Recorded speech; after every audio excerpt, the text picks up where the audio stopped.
May 31st, 1223. Somewhere on the endless grasslands of what we now call Ukraine, 80,000 men are about to learn the most expensive lesson in military history. The air is thick with dust. The metallic scent of fear hangs heavy. Bodies will soon scatter across the steppe like broken dolls. The screams of the dying will mix with the thunder of hooves. By sunset, 9 out of 10 of these warriors will be dead. Their princes will be crushed beneath a victory platform while Mongol generals feast above them. And the handful who survive will carry home a warning that Europe will ignore for 14 years, until it is almost too late. But here is what you need to understand right now. What you are about to witness is not a battle. It is the final examination of a 3-year reconnaissance mission, 5,500 miles across some of the most brutal terrain on Earth. A campaign that covered more ground than the entire width of the United States. Conducted by 20,000 horsemen who were never meant to conquer anything. They were sent to learn, to map, to test, to understand. And when they were done learning, they destroyed an army 4 times their size in less than a day. Not because they were stronger, but because they knew exactly what they were doing. This is the story of how patience became a weapon, how intelligence defeated strength, how 2 men turned reconnaissance into an art form so perfect that military academies still study it 800 years later. The names you need to remember are Subutai and Jebi. And by the end of this story, you will understand why those names should terrify anyone who has ever underestimated a prepared opponent. Let me take you back 3 years, to the year 1220. The Khwarezmian Empire no longer exists. If you have never heard of it, that is because Genghis Khan erased it from the map with the kind of systematic destruction that made his name synonymous with apocalypse. The Shah had made a fatal mistake. He executed Mongol ambassadors, killed them for delivering a peaceful trade proposal. In the Mongol worldview, this was not just an insult. It was the worst crime imaginable. Ambassadors were sacred. They carried the words of khans and kings. They walked between worlds. To kill one was to declare that you recognized no law, no honor, no rules of civilized interaction. And so Genghis responded with total war. City after city burned. The Shah died in exile on an island in the Caspian Sea, broken and alone. His son fled deeper into Persia. The empire that had once controlled Central Asia became a cautionary tale. But while the great Khan consolidated his conquests, 2 of his most brilliant generals requested permission for what they called a reconnaissance mission. Their names were Subutai and Jebi. Genghis called them 2 of his 4 dogs of war, warriors who would crush through cliffs and grind boulders to grit. And when these 2 asked to continue westward from Persia through the Caucasus into the European steppes, Genghis gave his blessing. What followed changed the course of European history. But before we get to that, you need to understand who these men were. Because their backgrounds tell you everything about how the Mongols operated, about why they conquered half the known world. Subutai, say that name slowly. Subutai. The son of a blacksmith, born on the edge of nowhere in northern Mongolia.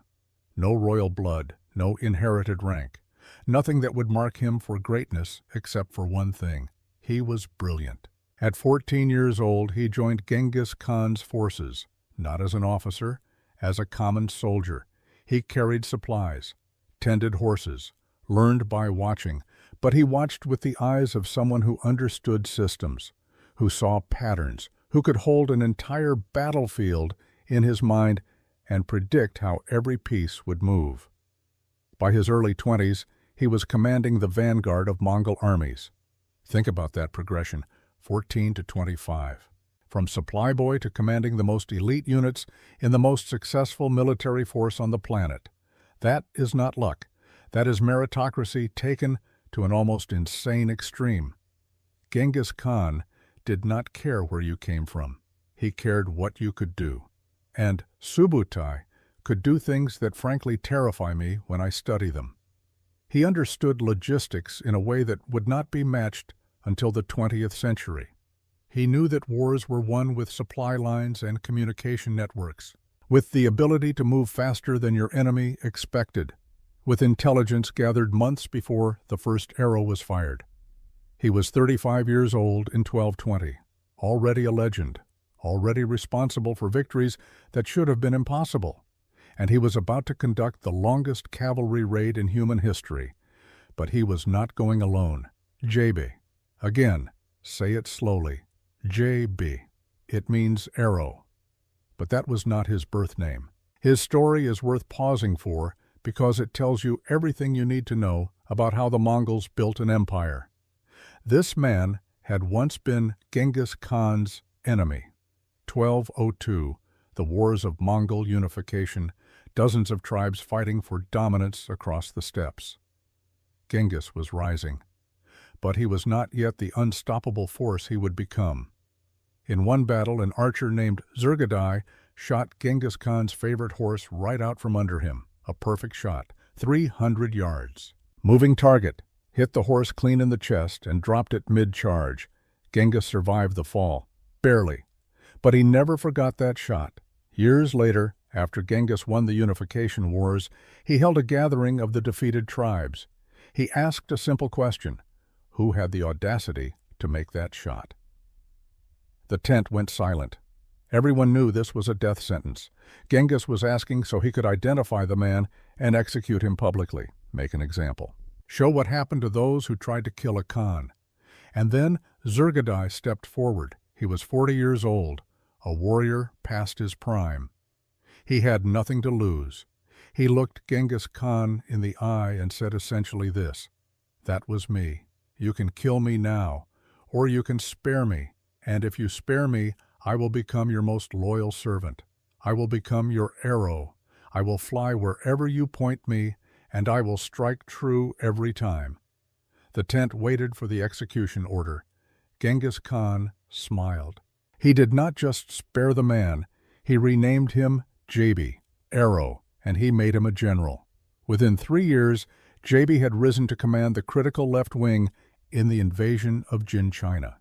He was trusted with independent operations, given authority to make decisions in the field, treated as one of the most valuable assets in the entire Mongol military structure, from attempted assassin to trusted general in less than 5 years. That is the Mongol way. That is how you build loyalty that lasts.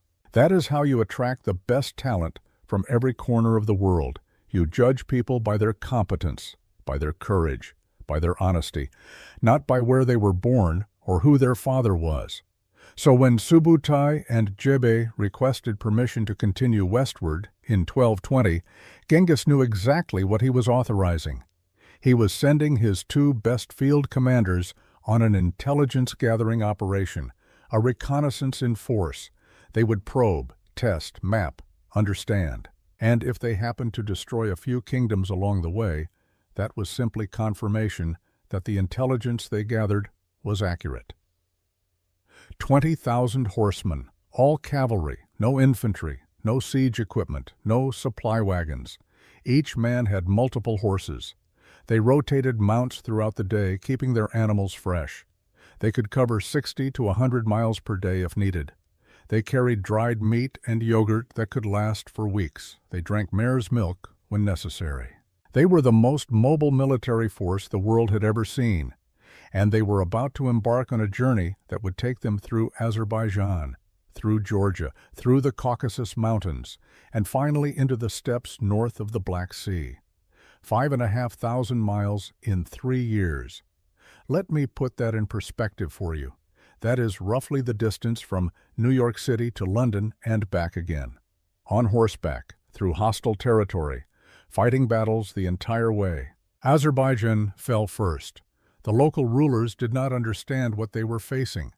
They saw 20,000 cavalry and assumed it was a raiding party, something they could pay off or fight off. They were wrong. Subutai and Jebe used tactics that would become their signature: feigned retreats, pincer movements, coordinated attacks from multiple directions using signal flags and courier systems that operated faster than anything the locals had ever seen. Azerbaijan became a testing ground, a place to refine techniques, to learn what worked against different types of armies. Then came Georgia. This was a real kingdom, Christian, allied with the Byzantine Empire, with heavy cavalry and fortified cities and a military tradition that stretched back centuries. Subutai and Jebe defeated them twice. The first time was straightforward, a classic steppe tactic executed with precision. But the Georgians rebuilt, they learned, they adapted. So the second time, Subutai and Jebe had to get creative. They used the terrain differently. They attacked at dawn instead of dusk. They varied their patterns, and they won again, because this was not about pride. This was about testing, about pushing themselves and their enemy to see where the breaking points were. Every battle was a classroom. Every victory was data. The Caucasus Mountains should have stopped them. Narrow passes, fortified strongholds, local tribes who knew every trail and every ambush point. But Subutai was a logistics genius. He split his forces, moved them through multiple passes simultaneously, used psychological warfare and bribery and demonstration of force to convince local tribes that resistance was pointless. The Alans and Circassians tried to fight. They lost. And then Subutai and Jebe emerged onto the western steppes and encountered the Cumans. The Cumans were different. They were not city dwellers. They were nomads, Turkic people who controlled the grasslands north of the Black Sea. They understood steppe warfare. They had fast cavalry and generations of experience fighting on horseback. This should have been an even match. It was not. Khan Khotan commanded approximately 40,000 Cuman warriors. He was experienced, respected. He knew these lands like the back of his hand. And Subutai and Jebe destroyed his army in a matter of weeks. They used every tactic they had refined over the previous 3 years. Night attacks, false camps, misinformation spread through captured prisoners. It was not a battle. It was a demonstration of complete tactical superiority, and when the dust settled, Khan Khotan fled west with the remnants of his forces. He had lost his lands, lost his people, lost his dignity. He did the only thing he could think of. He ran to his son-in-law for help, Prince Mstislav Mstislavich of Galicia, known to history as Mstislav the Bold. He was exactly the kind of warrior his nickname suggests: brave, aggressive, charismatic. The kind of leader who rides at the front of every charge and expects his men to follow, which they did. Because that is what you do when your leader is willing to die before you do. But bravery is not the same as strategic thinking, and aggression is not the same as wisdom. When Khan Khotan arrived at his court in Galicia with the remnants of his defeated army, the message was stark. Today the Mongols have taken our land. Tomorrow they will take yours. Mstislav the Bold listened, and he made a decision that would doom 80,000 men. He called for a coalition. April of 1223, the city of Kiev, the center of what we now call Kievan Rus. But here is something you need to understand. Kievan Rus was not a unified nation, not in any modern sense. It was a loose confederation of principalities, each ruled by a prince who technically owed allegiance to the Grand Prince of Kiev. But in practice, each prince did pretty much whatever he wanted. These guys spent as much time fighting each other as they did fighting external enemies. Think of it like this. Imagine the United States as 50 separate countries that sometimes cooperated and sometimes went to war with each other, all while claiming to be one nation. That was Kievan Rus. Political nightmare does not even begin to describe it. But the Cuman warning sparked something. Fear, pride, a sense that maybe this time they needed to work together. When the princes assembled in Kiev, the coalition that formed was impressive on paper. Mstislav the Bold brought his forces from Galicia.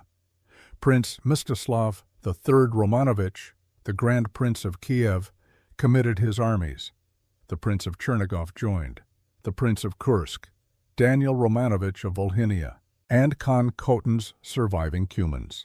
All told, they assembled something like 80,000 men. Now let me be clear about this number. Only about a quarter to a third of these were professional soldiers. The rest were levies, farmers given spears and shields and told to march. But 80,000 is still 80,000. And when you look at that number on paper, facing 20,000 cavalry, the math seems simple. Except there was one fatal flaw that Subutai and Jebe would exploit so perfectly it would become a case study in military disaster. They never appointed a supreme commander. Let that sink in for a moment. 80,000 men, multiple princes, different contingents from different regions with different traditions and different loyalties, and no single person in charge. Each prince commanded his own forces, made his own decisions, coordinated only when he felt like it. This was not an army. This was a committee with weapons, and committees are where strategy dies. Gentlemen, I know you have seen coalition failures in your careers, whether in military service or in corporate boardrooms or in community organizations. You know what happens when talented people refuse to agree on who is in charge. You know what happens when ego and pride and territorial instinct override common sense. What you are about to witness is why unified command is not optional. It is not a nice to have. It is the difference between victory and annihilation. The Rus forces began gathering in April at the Great Bend of the Dnieper River. They came by boat, by horse, by foot, a massive host that must have looked invincible as it assembled. 80,000 warriors, heavy cavalry and armor, infantry with shields and spears, archers, engineers, supply wagons, the largest army assembled in the region in generations. Meanwhile, about 200 miles to the east, Subutai and Jebe received word of this mobilization, and they made a decision that seems counterintuitive, a decision that tells you everything about how they thought. They sent ambassadors. The Mongol envoys arrived in Kiev with a message of peace. We have no quarrel with the Rus. We are only pursuing the Cumans, who are our enemies. We are marching east, away from your cities. There is no need for war. It was a perfectly reasonable message, the kind of diplomatic overture that should have sparked negotiations, should have bought time, should have created space for a peaceful resolution. The council chamber erupted in debate. Mstislav the Bold slammed his fist on the table. These are spies, liars. They come to see our strength and report back. We should execute them now and send their heads back as our answer. Mstislav III of Kiev, the Grand Prince, hesitated. He was older, more cautious. He had seen enough wars to know that killing ambassadors was a line you did not cross. But tradition is not the same as courage in the eyes of younger princes. And around that table, boldness was valued over prudence. The other princes sided with Mstislav the Bold. Execute them. Send a message. Show these Eastern barbarians that we are not afraid. Outvoted, outmaneuvered by men half his age with twice his confidence and none of his experience. Mstislav III gave the order he did not want to give. The ambassadors were executed.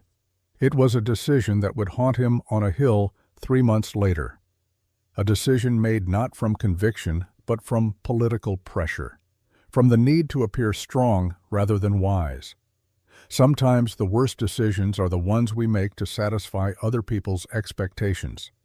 Let me pause here because this decision fascinates me. The Mongols had done this exact same diplomatic test 5 years earlier with the Khwarezmian Shah, and the Shah had also executed their ambassadors. The Shah's empire no longer existed. The Mongols were not sending these embassies because they desperately wanted peace. They were creating legal and moral justification for what they were about to do. In the Mongol worldview, killing ambassadors was one of the worst crimes imaginable. It meant you recognized no rules, no honor, no law, and therefore the subsequent violence was not conquest. It was justice. Mstislav III had just painted a target on every city in Rus. The Mongols sent a second embassy. This one did not offer peace. It simply declared war. And then Subutai and Jebe put their plan into motion. They positioned their main force of 20,000 horsemen to the east, waiting, and they left behind a rear guard of exactly 1,000 men under an officer named Gemyabek. Now think about this for a moment. You are facing an army of 80,000. You have 20,000 total, and you deliberately leave 1,000 men where the enemy can find them. That is not a defensive position. That is bait.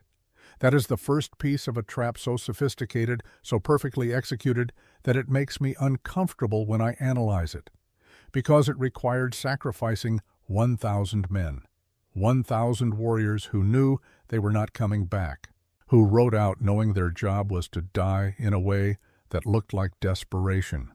That made the enemy feel powerful. That set the hook. Late April, the massive Rus army began its march east. They crossed the Dnieper using boats lashed together into makeshift bridges. Cavalry first, then infantry, moving in a column that stretched for over 15 miles across the steppe. The logistics of moving 80,000 men are staggering. Water, food, sanitation, communication, discipline. And remember, this was not one army. It was 10 different contingents, each led by a different prince, each with its own priorities. Already, the cracks were forming. But morale was high. The warriors were confident. They outnumbered the enemy 4-1. They had heavy cavalry. They had the blessing of their princes and their priests. They were going to chase down these Mongol raiders and teach them a lesson about invading civilized lands. When Mstislav the bold scouts spotted Gemyabek's rear guard across a small river, the prince made his move. He did not wait for the other contingents. He did not coordinate with the Grand Prince. He simply ordered his forces to cross. The Mongols fired arrows as the Rus cavalry splashed through the water. Men fell. Horses screamed. But the numbers were overwhelming. When the Rus forces made it to the opposite bank, their superior numbers told, the Mongol rear guard fought desperately. They were professionals. They knew their business. But they were outnumbered 10-1. Not a single one survived. The Rus princes were ecstatic. They had just annihilated a Mongol force without losing many men. The enemy had tried to hold a river crossing and failed. They were running scared. These Mongols are not so tough, they told each other. They are fleeing. We will catch them in a few days and finish this. And so they pursued. For 9 days, the Rus army would chase the Mongol main force deeper and deeper into the steppe. And every step of those 9 days was choreographed, every retreat calculated. Every moment of apparent panic was theater performed by professionals who never broke character once. The trap was being set, mile by mile, day by day. And the Rus, confident in their numbers and their righteousness, marched straight into it. The evening of May 30th, 1223. The sun is setting over the western steppe, painting the grassland in shades of amber and gold. In different circumstances, this would be beautiful, peaceful. But there is no peace tonight. 80,000 men are settling into camp along the banks of the Kalka River. Some are confident. Some are exhausted. All of them believe that tomorrow will bring victory. They are wrong. 200 miles to the west, their homes and families wait for news. 200 miles of hard-won ground. 9 days of relentless pursuit through heat and dust and growing doubt. But they caught them. The Mongols finally stopped running. Tomorrow the princes tell their men, "We end this." What they do not know is that every single step of those 9 days was choreographed. Every retreat was calculated. Every moment of apparent panic was theater performed by professionals who never broke character once. And tonight, as the Rus forces make camp in chaos and confusion, Subutai and Jebe are making their final preparations. The trap is set.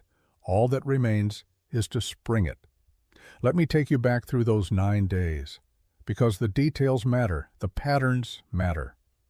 Understanding what Subutai and Jebe were doing hour by hour is the difference between seeing this as a battle and understanding it as a masterpiece of military deception. Day 1 of the pursuit. April 22nd, 1223. The Rus army crosses the Dnieper in the morning. Boat bridges. Cavalry first, then infantry. It takes most of the day to get 80,000 men and their supplies across a major river. By late afternoon, Mstislav the Bold's vanguard spots Gemiabek's 1,000 men positioned across a smaller river about 10 miles east. Standard defensive position. Archers on the banks, cavalry in reserve. Mstislav does not hesitate. He orders the attack. His heavy cavalry crashes into the water under a hail of arrows. Men fall. Horses scream and thrash, but there are 3,000 of them against 1,000 defenders. The mathematics are brutal and simple. The fight lasts less than an hour. Not a single Mongol survives. Mstislav's men strip the bodies, take the armor, the weapons, the horses, evidence of victory, proof that these Mongols bleed and die like anyone else. That night, around the campfires, the talk is confident. Did you see how they fought? Brave enough, but outnumbered. Tomorrow we catch the main force. This will be over in a week. What they do not discuss is why 1,000 men were left alone, why there was no attempt to reinforce them, why the main Mongol army, visible on the horizon just that morning, seemed to evaporate the moment the fighting started. These are not the questions soldiers ask after an easy victory. Day 2. The Rus army wakes before dawn, eager. They break camp quickly and begin moving east. By mid-morning, scouts report Mongol cavalry visible on the horizon, maybe 5 miles ahead, moving away. Not fast, but steady. Mstislav the Bold wants to charge immediately. Take all the cavalry, leave the infantry behind, catch them before nightfall. Grand Prince Mstislav III disagrees. Keep the formation intact. Do not split the army. Move together. They argue for an hour, precious time wasted. Finally, they compromise. The mounted forces move ahead, but not too far. Stay within sight of the infantry. Maintain communication. It is a solution that satisfies no one and commits to nothing. The Mongols stay visible all day. Occasionally, small groups turn back, fire a few arrows at long range, then retreat again. Harassment, testing, probing for reactions. By nightfall, the Rus have covered maybe 20 miles. The infantry is already tired, feet are blistering. Water discipline is breaking down because no one expected a long chase. That night the princes gather to discuss tactics, but there is no unified command, no single voice with authority, just opinions and egos and territorial instincts. Each man commands his own contingent. Each makes his own decisions. The Mongols are running scared, Mstislav the Bold insists. We need to move faster. We need to stay together. Mstislav III counters. Patience. Neither listens to the other. Day 3. The pattern repeats. Mongols visible on the horizon, moving east, turning occasionally to skirmish. But today, there is something new.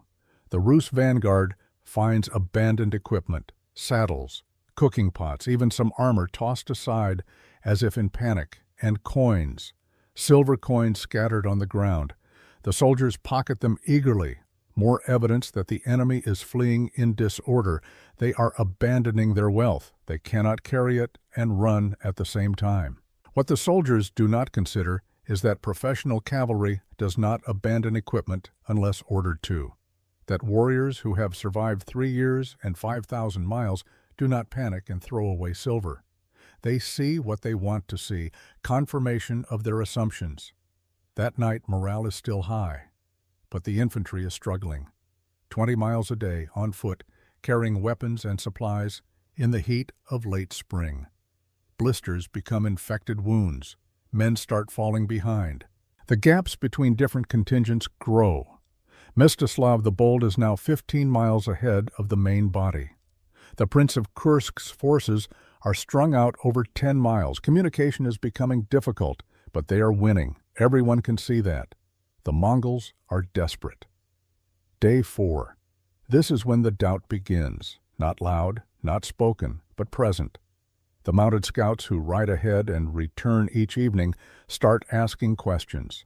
Why are they retreating in such perfect order? Why do they always stay just far enough ahead?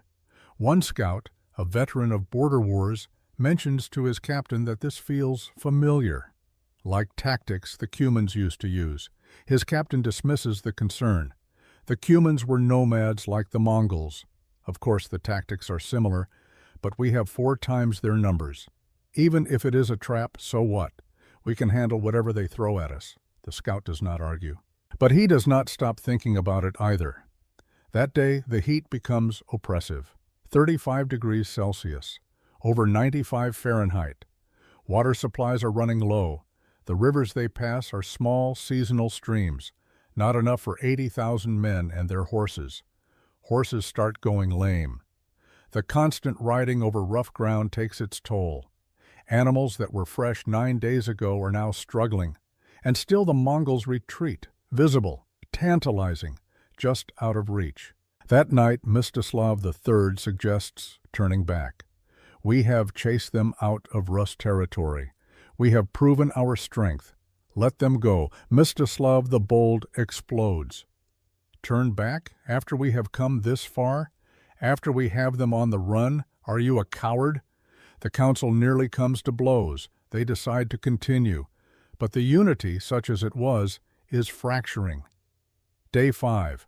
The Mongol rearguard turns and fights. Not a full engagement, just a skirmish. Maybe 200 cavalry wheel around, fire a volley of arrows at the Rus vanguard, then retreat before contact can be made. 3 men die. A dozen are wounded. It is the first real resistance they have encountered since the river crossing. And it changes nothing. The Mongols are still retreating, still visible on the horizon. But that night, around the fires, the talk is different.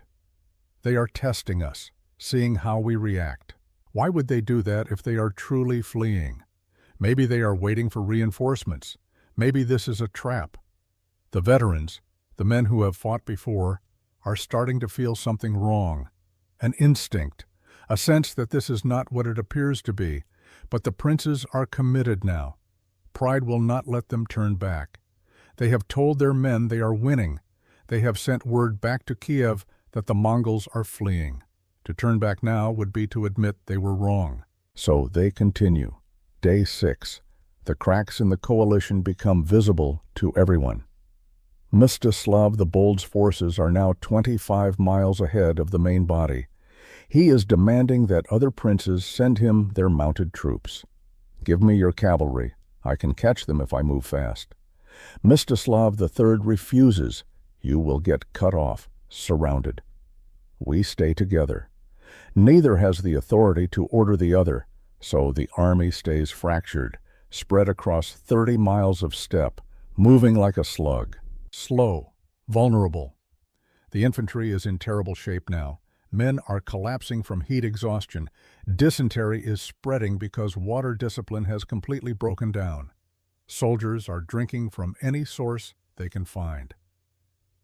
And the Mongols continue their perfect retreat, always visible, always just out of reach. That night, a junior officer approaches his prince with a calculation. Based on our rate of advance and their rate of retreat, we will never catch them. They are controlling the pace. The prince does not want to hear it. We caught them at the river, did we not? We will catch them again. The officer does not mention that catching 1,000 sacrificial lambs is different from catching 20,000 professional cavalry. Day 7. Discipline is collapsing. Soldiers are throwing away equipment to move faster. Shields, extra armor, supplies. The very thing they mocked the Mongols for doing 3 days ago.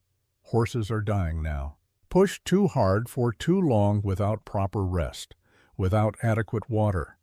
The army that left the Dnieper 7 days ago with 80,000 men is now spread across 40 miles. Maybe 60,000 are still combat effective. The rest are stragglers, walking wounded, men who will not reach the battlefield in time. But the Mongols are slowing down. You can see it. They are not moving as fast today. Maybe they are tired too. Maybe their horses are wearing out. This becomes the new hope. We are grinding them down. They cannot maintain this pace forever. What the soldiers do not know is that each Mongol warrior rotates between fresh mounts. Their animals are rested. The Rus cavalry has one exhausted horse per man. That night, in the Mongol camp 2 days' ride ahead, Jebe finds Subutai reviewing maps by firelight. "They are breaking," Jebe observes quietly. "Another 2 days, and they will be combat ineffective, even before we engage." Subutai nods without looking up. The Kalka River position is ideal. Hills on the west bank for them to occupy. Flat ground on the east for us to maneuver. We arrive tomorrow evening. They will arrive the day after. And if they turn back, they will not. Pride has them now, the same pride that made them execute our ambassadors. Jebe smiles. It is not a pleasant smile. "Then we finish this at the Kalka. Same as we planned 3 years ago. Same as we planned," Subutai confirms. 2 men, 1 plan. Perfect coordination. This is why the Mongols win. Day 8. Mstislav the Bold sends a message to the other princes. I can see them clearly now. They are forming defensive positions near a river. Tomorrow we will have them. Mstislav III is skeptical, but he is also exhausted, worn down by 8 days of arguing and heat and dust. Fine. Tomorrow we will see. That night some of the veterans gather quietly. They do not speak to the officers. They know better. But among themselves, they share a dark understanding. This feels wrong. We are too strung out, too disorganized, too far from home. If this is a trap, we are already in it. But what can they do?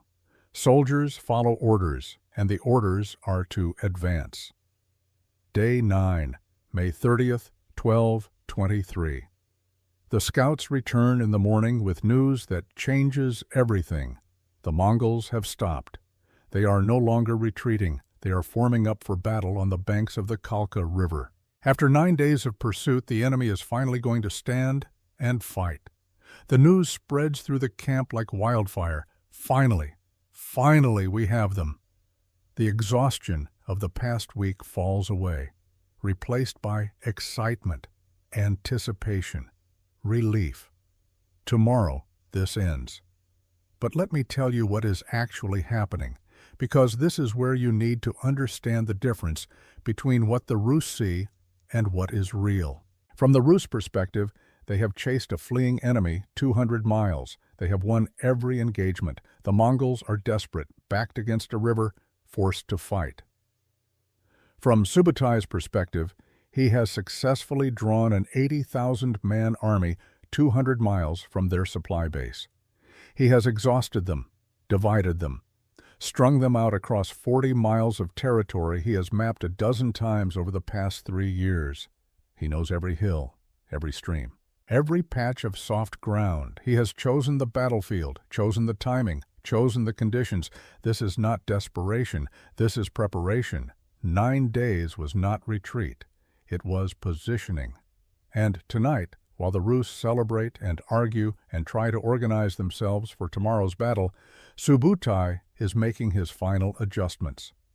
Let me take you inside the Mongol camp, because this matters. Subutai sits with his senior officers around a small fire. Jebe is there. So are the commanders of the Tumans, the units of 1,000 men each. They do not celebrate. There is no drinking, no boasting. They review. The terrain. The Kalka River is shallow here, easy to cross. But the western bank has a series of small hills, natural defensive positions. Subutai predicts that at least one contingent of Rus will occupy those hills rather than crossing. Good. Let them. Isolated forces are easier to handle. The eastern bank is flat, open ground. Perfect for cavalry maneuvers, for encirclements. The enemy disposition. Reports from scouts who have been shadowing the Rus all day. Mstislav the Bold is camped 5 miles to the west with approximately 30,000 men, a mix of his own forces and the Cumans under Khan Khotin. He will attack first. He always does. Aggressive, impatient. Grand Prince Mstislav III is on the hills on the western bank with 10,000 men, defensive, cautious. He will wait to see what happens. The other contingents are scattered. Some will arrive in time for the battle. Some will not. This is acceptable. Subutai has planned for multiple scenarios. The timing. Dawn attack is likely. Mstislav the Bold will not wait. He will want to strike while the Mongols are supposedly still forming up. Good. Let him come. The deployment. Subutai draws in the dirt with a stick. The main force will be divided into 3 parts. Center, left wing, right wing. The center will be light. A screening force. 6,000 light cavalry and archers. Their job is to engage the initial charge and then conduct a controlled withdrawal. Not a rout. A tactical retreat. The wings will be heavy cavalry, 6,000 on each side, hidden behind low rises to the north and south, out of sight until the moment comes when the Rus commit to pursuing the center. The wings close simultaneously. Pincer movement. Jebe will command the northern wing. Subutai will command the southern. Coordination will be by signal flags and horn blasts. They rehearse the signals. 3 short blasts means advance. 2 long means hold position. 1 continuous means close the trap. Simple, clear, practiced. Every man in the Mongol army knows his role, knows where he needs to be, knows what signal to listen for. This is not improvisation. This is a plan that has been refined over 9 days of watching the enemy, over 3 years of testing tactics against different opponents, over lifetimes of professional military service. Now let me take you to the Rus camp, because the contrast is instructive. Mstislav the Bold is in high spirits. He walks among his men joking, boasting about tomorrow's victory. His tent is loud with talk and laughter. He does not consult with the other princes. Why should he? He knows what he's going to do. He will attack at dawn, cross the river, crush the Mongols, be home in a week? Simple. Across the river on the western hills, Grand Prince Mstislav III is in a different mood. He has pitched his camp on high ground. Good defensive position. He can see the eastern bank clearly, see where the Mongols are forming up. He does not trust this. Something about it feels wrong, but he is not in command of the whole army. He cannot order the other princes to wait, to coordinate, to think. All he can do is control his own forces, and so he has decided to stay on the western bank, fortify his position, let the others attack first, see what happens. If it goes well, he can cross and support. If it goes badly, he has a defensive position to fall back to. It is not cowardice. It is caution, the kind of strategic thinking that comes from experience. But it is also the decision that will doom him. Because Subutai and Jebe are not planning to attack the hills. They are planning to let Mstislav III sit there and watch while they destroy everyone else. And then, with the Grand Prince isolated and demoralized, they will extract a surrender and turn that surrender into a horror. Let me pause here and speak directly to you. You have been in situations where things felt wrong, where your instincts told you something was off, where the easy answer seemed too easy. Maybe it was in business. Maybe it was in your personal life. Maybe it was in leadership decisions where the confident voices drowned out the cautious ones. And you had a choice. Trust your instincts or trust the people around you who seemed so certain. The veterans in the Rus camp tonight are facing that choice. They feel it. This is wrong. We are spread too thin, too disorganized, too far from support. But the princes are confident. The plan is set. The momentum is unstoppable. What would you do? Be honest with yourself. In the moment, with peer pressure and exhaustion, and the desire to believe that 9 days of suffering will end in victory, would you speak up? Would you risk being called a pessimist, or would you trust that the people in charge know what they are doing? History is full of moments where someone knew better but stayed silent. Tomorrow morning, that silence will cost 70,000 lives. As the night deepens, different men make different preparations. In the Mongol camp, warriors check their equipment methodically. Bows are inspected. Bowstrings are tested. Arrows are counted, armor is tightened, each man confirms he has fresh horses ready. Fed, rested, they sleep in shifts. Never the whole army at once, always someone on watch, always someone ready. In the Rus camp, some men sleep soundly, confident in tomorrow's victory. Others lie awake, staring at the stars, thinking about home. The Cumans, Khan Khotun's warriors, are restless. They have fought steppe nomads before. They recognize the patterns. This feels like a trap. But they are not in command. They are auxiliaries. They will follow their son-in-law into battle tomorrow because that is what honor demands, even if their instincts scream otherwise. Around midnight, a young Rus soldier writes a letter to his wife by firelight. He will not send it. There is no messenger service on campaign, but writing it comforts him. He tells her about the long chase, about how they finally caught the enemy, about how tomorrow he will fight and win and come home. He does not mention the blisters on his feet, the hunger in his belly, the gnawing doubt in his mind. He folds the letter carefully and tucks it inside his armor, against his heart. Tomorrow, that letter will burn with him the final hours before dawn. Subutai does not sleep. He walks through the camp, checks on his men, a word here, a nod there. He is 35 years old. 2 decades since he joined the army at 14. 2 decades of constant warfare, learning, adapting, perfecting his craft. He thinks about the path that brought him here. The blacksmith's son who became one of the greatest military commanders in history. Not yet, but he will be. This is what he was born to do, not because he loves killing, but because he loves problems, puzzles, the challenge of taking chaos and imposing order on it. On Kichim, tomorrow's battle is the final examination of everything he has learned, everything he has prepared.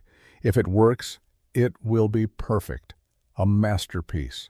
If it fails, he will be dead and his name forgotten. He does not think it will fail. JB finds him just before dawn. The 2 men stand together in silence, watching the eastern horizon lighten. JB thinks about the arrow he fired 21 years ago, the horse he killed, the moment he thought his life was over, and the moment Genghis Khan smiled and gave him a new name, a new purpose. Everything since then has been a gift. Every battle, every victory, every day alive. Tomorrow, he will earn that gift one more time, or he will die trying. The sun rises on May 31st, 1223. The last day these 80,000 men will know as warriors. For most, it will be the last day they know at all. The Rus army stirs. Men eat cold rations, check weapons, form up in their respective contingents. There is still no unified command, no single battle plan, just a vague understanding that they will cross the river and attack. Mstislav the Bold does not wait for coordination. He never does. He gives the order to his 30,000 men and the 15,000 Cumans under Khan Khotun. He raises his sword high. The morning sun catches the blade, sending light flashing across thousands of waiting warriors. Cross the river, attack, win. The charge begins. And 200 miles away, across 9 days of deception and death, Subutai's trap springs shut with the precision of a master craftsman closing a vise. What happens next will be studied for 800 years. Dawn breaks over the Kalka River. The light is soft, golden, the kind of morning that poets write about. By noon, this riverbank will be a slaughterhouse. By sunset, 70,000 men will be dead or dying. But right now, in this moment, there is still hope, still confidence, still the belief that numbers matter more than preparation. Mstislav the Bold sits on his horse at the edge of the western bank, looking east across the shallow water. Behind him, 30,000 warriors, his own men from Galicia, heavy cavalry in armor, infantry with shields and spears, and beside them 15,000 Cumans under Khan Khotun, light cavalry, fast, experienced in steppe warfare. 45,000 men total. against what appears to be 20,000 Mongols forming up on the eastern bank. The mathematics are simple. More than 2-to-1 odds. Better than that, actually, because more Rus contingents are coming up from behind. Mstislav does not wait for them. The charge begins. 45,000 men do not move as one unit. That is impossible. But they move in waves. The cavalry first. Thousands of horses splashing into the Kalka, which is shallow here. Knee-deep on the horses, easy crossing. The sound is tremendous. Hooves on water, armor clanking, men shouting. War cries in a dozen different dialects. The Mongol lines ahead do not move. They wait. Archers ready. Light cavalry in loose formation. When the Rus cavalry reaches the middle of the river, the Mongol archers fire. Not a volley. Not a mass of arrows that darkens the sky. This is precise. Controlled. Aimed fire at specific targets. Men fall from their horses. Not many. Maybe 50 in the first 30 seconds, but enough to create obstacles, enough to slow the charge slightly. The Rus keep coming. And then, just as the first wave is about to reach the eastern bank, the Mongol line breaks. They turn. They retreat.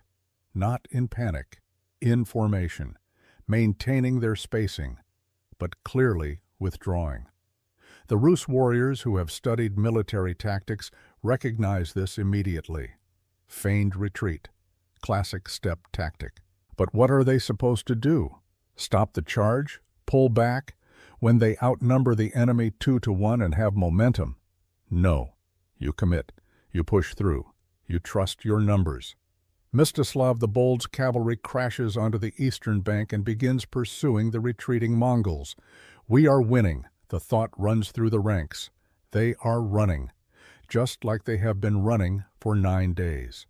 One more push and this is over. What the Rus cannot see from their position are the two forces of Mongol heavy cavalry hidden behind low rises 1 mile to the north and 1 mile to the south. Each force numbers 6,000 men, not light cavalry, not horse archers, heavy cavalry, armored riders on armored horses, the shock troops of the Mongol army, the hammer that closes the trap. Jebe commands the northern force. Subutai commands the southern. They wait in perfect silence. Their men have done this before. They know the pattern. They know their roles. They watch the Rus cavalry pursue the retreating center. Watch them spread out, lose cohesion, focus entirely on the enemy in front of them. And then the signal comes. One long, continuous horn blast. Close the trap. The northern and southern wings of the Mongol army wheel inward simultaneously. This is the moment that defines the battle, the moment when reconnaissance becomes annihilation. Imagine you are a Rus warrior, 500 yards onto the eastern bank, chasing what appears to be a fleeing enemy. Your blood is up. You are focused forward. And then you hear thunder to your left. You turn your head and see 6,000 cavalry charging at you from the north. Heavy cavalry, moving at full gallop. Before you can react, before you can even process what is happening, you hear the same thunder to your right. 6,000 more from the south. You are not in a battle line. You are in a loose pursuit formation. Spread out, disorganized, focused the wrong direction, and you have maybe 30 seconds before the trap closes completely. What do? Most men freeze. The brain cannot process this fast, cannot shift from offense to defense, cannot reorganize a cavalry charge in 30 seconds. Some try to turn and fight. But turning a horse is not instantaneous, and by the time you are facing the threat, it is already on top of you. The smart ones try to flee back to the river, back to the western bank where the rest of the army is waiting, but they are too far, too spread out, and the Mongol wings are closing too fast. The encirclement completes in less than 5 minutes. 45,000 men are now surrounded, their backs to the river. Mongol cavalry on 3 sides, and from all directions, arrows begin to fall. Let me explain what happens when you have roughly 8,000 archers firing into an enclosed space. Each archer can sustain 10 to 15 arrows per minute. That is 80,000 to 120,000 arrows per minute falling on a space roughly half a mile square. The air fills with the whistle of arrows, with the sound of impacts, metal on metal, metal on flesh, metal on wood, metal on bone. Men die without ever seeing who killed them. Horses scream and collapse. The wounded fall and are trampled by their own comrades trying to move, trying to find cover that does not exist. This is not a battle anymore. This is systematic execution. And then something happens that turns catastrophe into apocalypse. The Cumans break. Con Coton is not a coward. He has fought in dozens of battles, survived decades of warfare on the steppes. But he recognizes what is happening here. He has seen this before, the classic pincer movement. The arrows storm from all sides. The complete control of the battlefield. He knows that staying means death, not heroic death in battle, just death, pointless, inevitable. So he makes a decision that will haunt him for the rest of his life. He orders his 15,000 Cumans to retreat. Not to the east. That is where the Mongols are.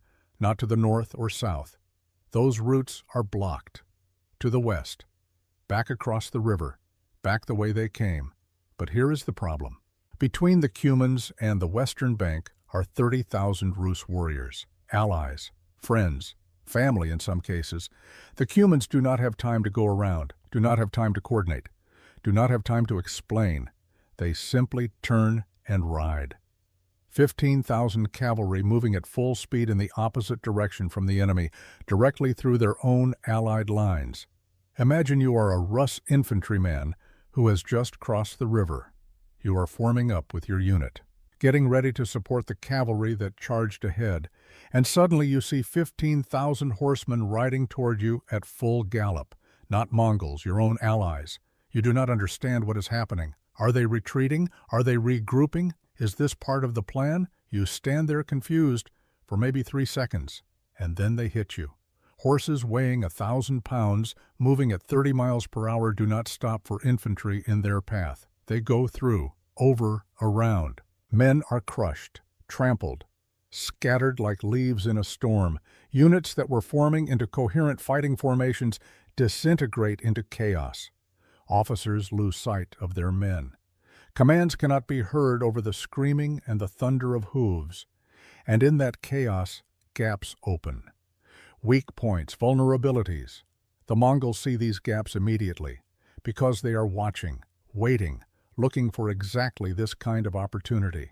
Mongol heavy cavalry charges through the gaps opened by the fleeing Cumans, not pursuing the Cumans, pursuing the mission, which is to destroy the Rus army. They hit the disorganized infantry like a sledgehammer hitting glass. 5 miles to the west, Prince Mstislav of Chernigov is advancing with his contingent, 10,000 men. He left camp late, took his time organizing, made sure his forces were properly formed before moving out. He reaches the Kalka River just in time to see 15,000 Cumans fleeing west at full speed. He does not know what happened on the eastern bank, cannot see through the dust and chaos.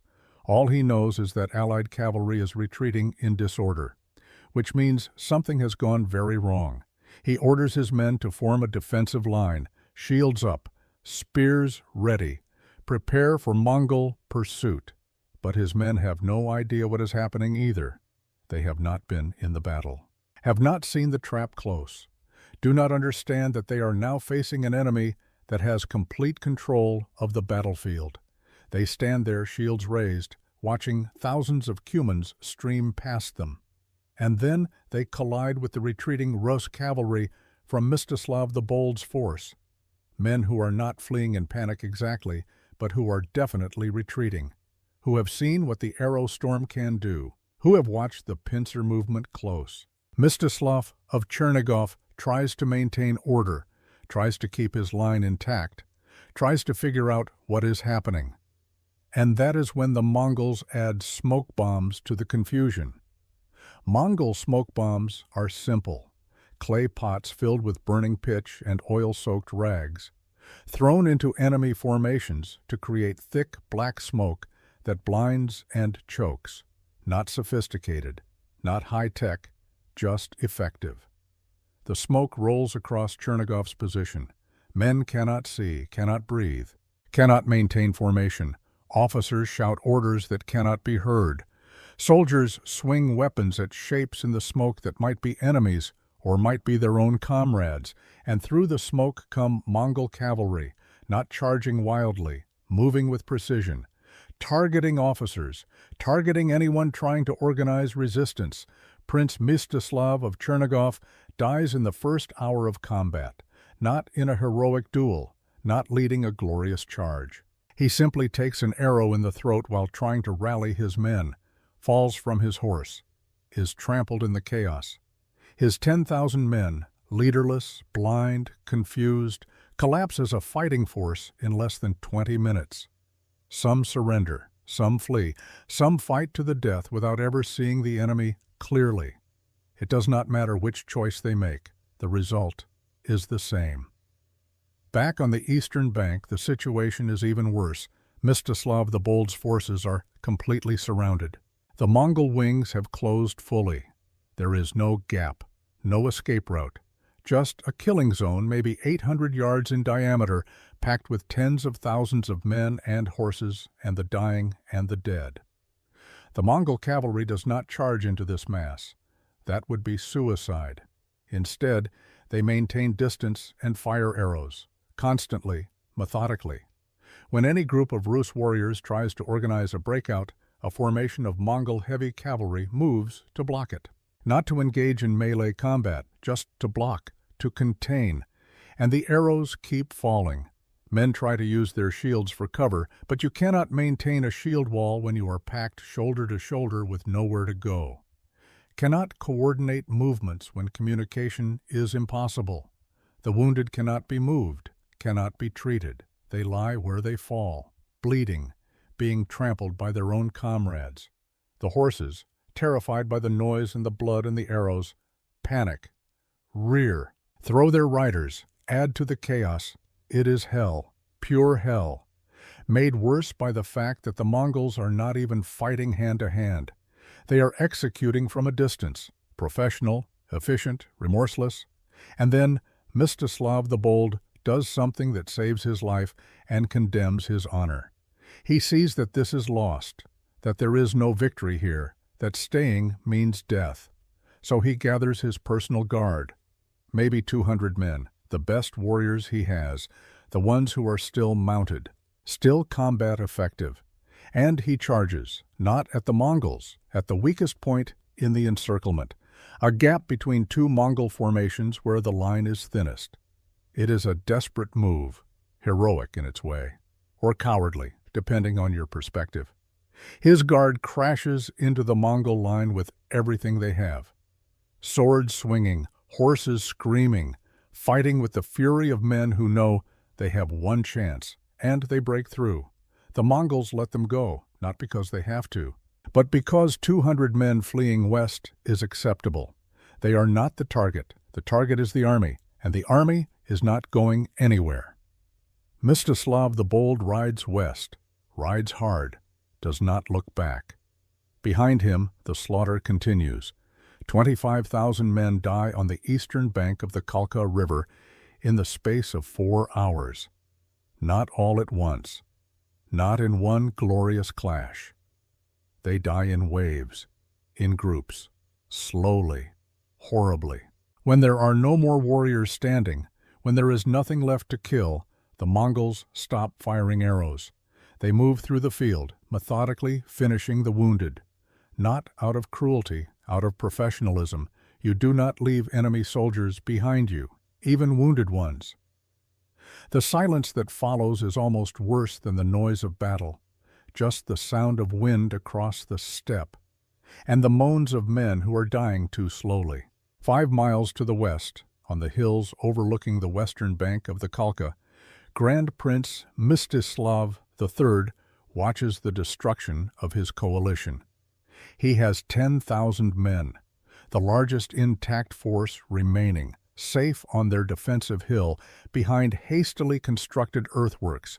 He watched the Cumans flee through the Allied lines, watched the smoke rise over Chernigov's position, watched the eastern bank turn into a killing field, and he did nothing, not because he is a coward, but because there is nothing he can do. Charging down from his hill to join the battle would just add 10,000 more corpses to the count. So he waits, watches, and prays that the Mongols will be satisfied with what they have won. They are not. As the sun begins to set on May 31st, Mongol cavalry surrounds the hill, not attacking, just surrounding, cutting off any escape route. And there they wait, 3 days. That is how long the siege of Mstislav III's hill lasts. 3 days without food, 3 days without water, 3 days listening to the screams of the wounded down below as the Mongols execute them systematically. 3 days knowing that rescue is not coming, that the army is destroyed, that hope is gone. On the first day, Mstislav organizes a defense, earthworks, shield walls, archer positions, everything by the book. The Mongols do not attack, they just wait. On the second day, water runs out. Men start dying of dehydration in the heat. The wounded cannot be treated. Morale collapses. Some soldiers want to charge down the hill, die fighting rather than die of thirst. Mstislav refuses. As long as we hold this position, we have value. They might negotiate. On the third day, June 2nd, Mongol commanders approach under a truce flag. They offer terms, surrender, lay down your weapons. We promise that no noble blood will be shed. You and your boyars will be granted safe passage home. It is a lie. Mstislav knows it is a lie. Everyone knows it is a lie. But what choice does he have? His men are dying of dehydration, cannot fight, cannot flee, cannot hold out another day. He accepts the terms and seals his fate. The Rus nobles surrender. 10,000 men lay down their weapons. Mstislav and his 12 senior boyars are separated from the common soldiers. The common soldiers are executed immediately, quickly, efficiently. But the nobles receive special treatment. The Mongols bind their hands and feet, lay them on the ground in a neat row, Mstislav in the center, his boyars on either side. And then Mongol engineers construct a heavy wooden platform over them. Not quickly. They take their time, make sure it is solid, make sure the weight is distributed evenly. And when the platform is complete, Subutai and Jebe and the other Mongol officers climb on top of it. They hold their victory feast there, on the platform, eating, drinking, celebrating.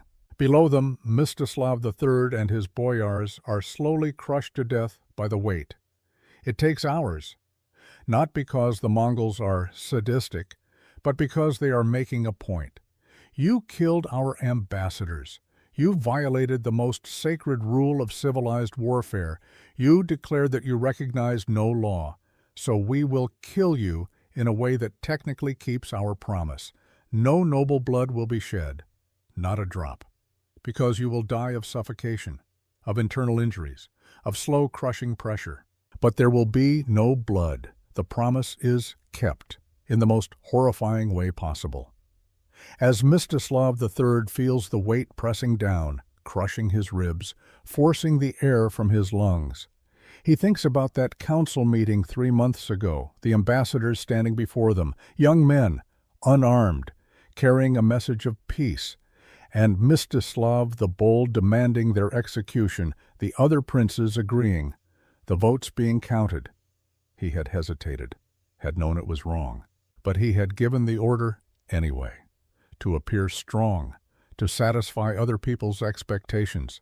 Sometimes the worst decisions are the ones we make to please others. His last thought, as consciousness fades, is a simple one. I should have listened to myself. Let me pause here, because I need you to understand what this is. This is not random cruelty. This is not the act of barbarians who do not know better. This is calculated psychological warfare. A message sent to every prince, every king, every ruler in Rus and beyond. The message is simple. Rules matter. Laws matter. Diplomacy matters. And if you break those rules, there will be consequences so terrible that your death will become a story told for generations. It worked. The story of what happened at the Kalka River spread like wildfire. For a generation, the Mongols became figures of nightmare in Russian folklore. Parents frightened children with tales of the Eastern riders who crushed princes beneath victory platforms. When the Mongols returned 14 years later, resistance was half-hearted. Because everyone remembered the Kalka River. The butcher's bill is staggering. 80,000 men marched east from the Dnieper River in late April of 1223. Fewer than 10,000 returned home. Estimates of casualties vary by chronicle. Some say 50,000 dead. Some say 70,000. Some sources suggest as high as 90% of the force was destroyed. 9 princes died. 3 executed beneath the platform. 6 killed in the pursuit and slaughter. The flower of Rus nobility, gone in a single day. Mongol casualties? Minimal, maybe a few hundred, mostly from the initial skirmishes and the sacrifice of the rear guard. It is one of the most lopsided military victories in human history. And it was not luck. It was not superior numbers. It was not better equipment. It was preparation, intelligence, discipline, unified command, everything the Rus lacked. Mstislav the Bold reaches the Dnieper River 3 days after the battle. He finds the boats they used to cross on the march east, and in an act of panic that speaks volumes about his state of mind, he destroys every single one, burns them, sinks them, makes absolutely certain that the Mongols cannot follow. But the Mongols do not follow. They raid a few southern towns, test a few more fortifications, gather the last pieces of intelligence they need, and then they turn east, away from Rus, back toward Mongolia. The campaign is over. The return journey is almost as remarkable as the advance. Subutai and Jebe lead their 20,000 cavalry east across the steppes, cross the Volga River into territory controlled by the Volga Bulgars. And there, for the first time in 3 years, they lose a battle. The Bulgars ambush them in forested terrain, territory that does not favor cavalry. The Mongols take casualties and are forced to retreat. It is the only defeat they suffer in the entire 3-year campaign. In the next engagement, they adapt, change tactics, win decisively, and then they continue east, back to Mongolia, back to report to Genghis Khan. They arrive in 1224, 3 years and 5,500 miles after they left. Jebe likely dies during or shortly after this campaign. The exact circumstances remain mysterious. He simply disappears from the historical record. No tomb, no detailed account. One of the greatest cavalry commanders in history vanishes like morning mist, but Subutai survives, and his story is just beginning, because here is what you need to understand. The Kalka River was not a conquest. It was reconnaissance. Subutai and Jebe returned to Genghis Khan's court with detailed reports, maps, intelligence assessments, political analysis. They described the political disunity of the Rus principalities, the quality of their armies, the nature of the landscape, the optimal invasion routes, the seasonal patterns of the rivers. They explained that the Rus are not ready to unify against an external threat, that their princes are too proud, too competitive, too focused on their own power struggles. They recommend that the Mongols return, not now, but when the time is right, when resources can be committed to full conquest rather than just reconnaissance. Genghis Khan listens, nods, files the information away. He dies 3 years later, in 1227. The conquest of Rus will fall to his successors, but the plan is already in place. The intelligence is already gathered. All that remains is execution. 14 years later, 1237, the Mongols return to Rus, not with 20,000 cavalry, with over 100,000 warriors. Multiple armies, siege equipment, supply trains. This time, they are not scouting. They are conquering. Subutai leads the invasion alongside Batu Khan, Genghis's grandson. Subutai is 49 years old now, a grizzled veteran with more military experience than anyone alive. And he uses everything he learned at the Kalka River. The Rus try to form coalitions, try to coordinate defenses, but they still cannot agree on unified command, still cannot put aside their rivalries. Kiev falls. Chernigov falls. Galicia falls. Volhynia falls. City after city, principality after principality. Within 3 years, all of Rus is under Mongol control, becomes a vassal state of what history will call the Golden Horde. For the next 240 years, Russia lives under what historians call the Mongol yoke. Russian history, culture, political development, military tradition, everything is fundamentally altered by this period of domination, and it might have been prevented if someone had paid attention to the warning delivered at the Kalka River, if someone had learned the lessons, had unified command, had taken the threat seriously. But they did not. 1241. 4 years after the conquest of Rus, the Mongols turn west. Subutai is 53 now, still commanding armies, still winning battles. On the same weekend in April of 1241, Mongol armies simultaneously defeat Polish forces at Legnica and Hungarian forces at Mohyl. 2 battles, over 1,000 miles apart, both using variations of the tactics perfected at the Kalka River. Feigned retreats, pincer movements, coordinated attacks, systematic destruction. The Mongols reach the Adriatic Sea, come within 100 miles of Vienna. All of Western Europe is in panic. Nothing can stop them. Every army they face is defeated. Every tactic the Europeans try is countered. And then, in December of 1241, Great Khan Ögedei dies in Mongolia. Mongol law requires all princes to return to the capital for the succession crisis, to elect the new Khan. Batu Khan withdraws. Subutai withdraws.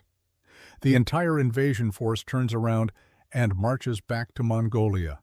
Western Europe is saved, not by military victory, but by political accident. Think about that.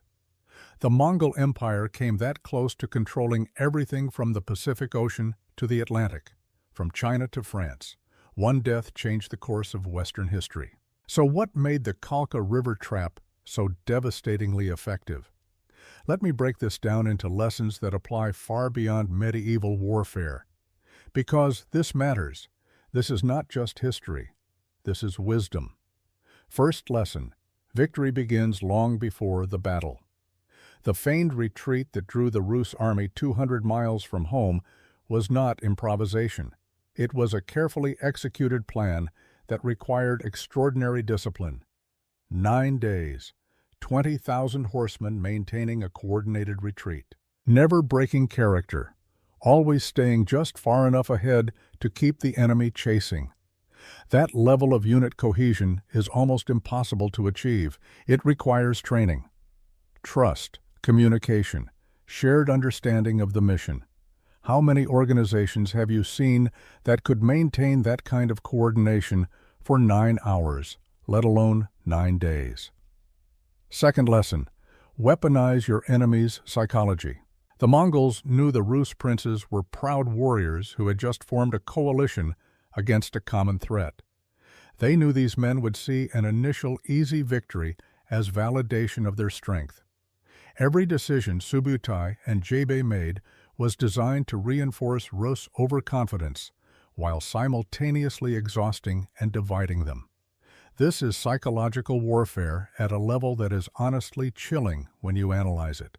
In your career, how many times have you seen someone defeated not by superior force, but by their own assumptions, their own pride, their own refusal to question the narrative they wanted to believe? Third lesson: mobility equals power. The Mongols could sustain marches of 60 to 100 miles per day because they rotated between fresh mounts. They kept their forces fresh while the Rus army, tied to slower infantry, exhausted itself trying to keep pace. In the final battle, when the Mongols needed to transition from light cavalry to heavy cavalry, they made the switch in minutes. because they had planned for it. The Rus never had a chance to adapt. Speed, flexibility, the ability to change faster than your opponent can react. That is power in any era. Fourth lesson: unified command is not optional. The Mongols operated as a single organism under Subutai and Jebi's direction. Every unit knew its role. Every maneuver was coordinated. The Rus operated as 10 separate armies that occasionally cooperated. When the crisis came, that lack of unified command killed them. There is a reason modern military doctrine emphasizes clear chains of command. The Kalka River is Exhibit A for why. In your professional life, how many projects failed because no one was really in charge? Because every stakeholder had veto power? Because decisions were made by committee? Fifth lesson: intelligence wins wars. The Mongols had been gathering information about the Rus for 3 years. They understood the terrain, the politics, the military capabilities. They knew exactly how far they could push before the Rus would break. The Rus, by contrast, knew almost nothing about their enemy. They were fighting blind against an opponent who could see everything. Knowledge is not power. Applied knowledge is power, and the Mongols applied their knowledge with surgical precision. And finally, patience is a weapon. Subutai and Jebe spent 9 days setting up a battle that lasted less than a day. They did not rush. They did not improvise.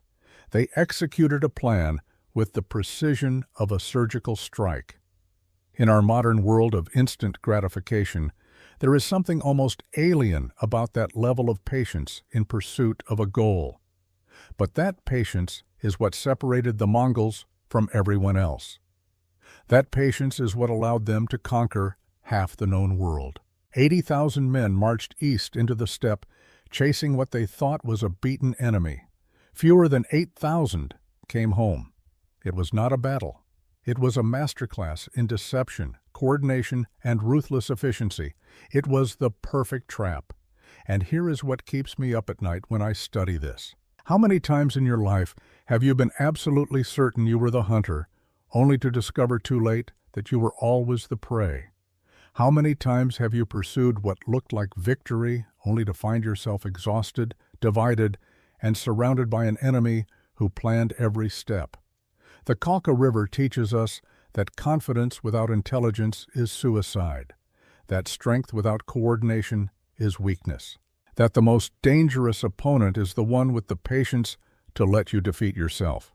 A Russian chronicler, writing about the Kalka River, captured the sheer incomprehensibility of what had happened. We know not where they came from, nor where they went.